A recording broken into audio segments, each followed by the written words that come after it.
Hello बच्चों, चलिए प्रश्न को पढ़ते हैं और समझते हैं। मान लीजिए सदिश ए और सदिश बी इस प्रकार है कि सदिश ए का परिमाण 3 और सदिश बी का परिमाण वर्गमूल 2/3 है। तब ए सदिश क्रॉस बी सदिश एक मात्रक सदिश है यदि ए सदिश और बी सदिश के बीच का कोण है। और कोण के लिए हमें विकल्प दिए गए हैं ए, बी, सी और डी, और हमें इनमें से सही विकल्प बताना है। प्रश्न को हल करने से पहले हम प्रश्न के लिए मुख्य अवधारणा लिखेंगे। मुख्य अवधारणा जिसकी सहायता से इस प्रश्न को हल किया जाएगा। देखिए, मुख्य अवधारणा में हम ए क्रॉस बी सदिश को किस प्रकार हल किया जाता है इसको देखेंगे बच्चों। देखिए, ए सदिश क्रॉस बी सदिश ये बराबर होता है ए सदिश का परिमाण बी सदिश का परिमाण, उसके बाद होगा साइन थीटा, और ये होगा एन कैप। एन कैप जो होगा वो ए और बी, ए क्रॉस बी की दिशा में इकाई सदिश को व्यक्त करता है। ठीक है बच्चों, अब देखते हैं क्या दिया है। यहाँ पर लिख लेता हूँ मैं, दिया है। हमें जो दिया है सबसे पहले हम उसे लिख लेते हैं। देखिए, सबसे पहले हमें सदिश ए का परिमाण दिया है।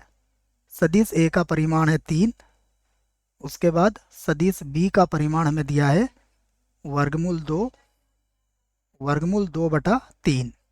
ठीक है, और साथ में क्या कहा गया है, ए सदिश क्रॉस सी सदिश एक मात्रक सदिश है, बी सदिश एक मात्रक सदिश है। तो हम देखो इसी को आधार बनाएंगे। मैं इस बात को लिखूंगा, यदि ए सदिश क्रॉस बी सदिश एक मात्रक सदिश है, एक मात्रक सदिश है, लिख लेते हैं इसको, एक मात्रक सदिश है।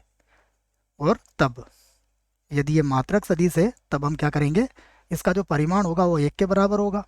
अर्थात ए सदिश क्रॉस बी सदिश का परिमाण किसके बराबर हुआ, 1 के बराबर हो गया। अब ए क्रॉस बी का मान मैंने आपको लिखवा दिया है, तो लिख लेते हैं इसको। देखो, तो ये किसके बराबर हो जाएगा, यहाँ से देख लेते हैं। ये होगा सदिश ए का परिमाण सदिश बी का परिमाण, उसके बाद साइन थीटा का परिमाण, एन कैप का परिमाण। ये सब किसके बराबर हो जाएगा, 1 के बराबर हो जाएगा।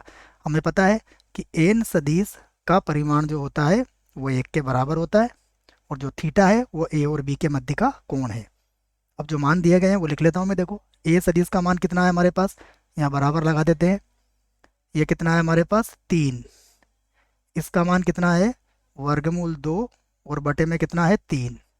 और यहाँ पर आ जाएगा हमारे पास साइन थीटा, इसका मान भी कितना हो जाएगा, 1, बराबर कितना है, 1। देखिए, 3 से 3 कट जाएगा, तो साइन थीटा किसके बराबर हो जाएगा, साइन थीटा बराबर हो जाएगा हमारे पास 1/वर्गमूल 2 के। तो यहाँ से लिख लेता हूँ मैं, साइन थीटा बराबर कितना हो गया, 1/वर्गमूल के अंदर कितना हो गया, 2। ठीक है ना, चाहो तो लगा सकते हो, अब इसको हटा भी सकते हो यहाँ पर। तो साइन थीटा बराबर कितना हो जाएगा हमारे पास, साइन π/4 हो जाएगा।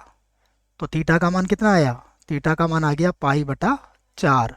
ये हमारे प्रश्न का क्या है, उत्तर है बच्चों। देखते हैं विकल्प कौन सा सही है।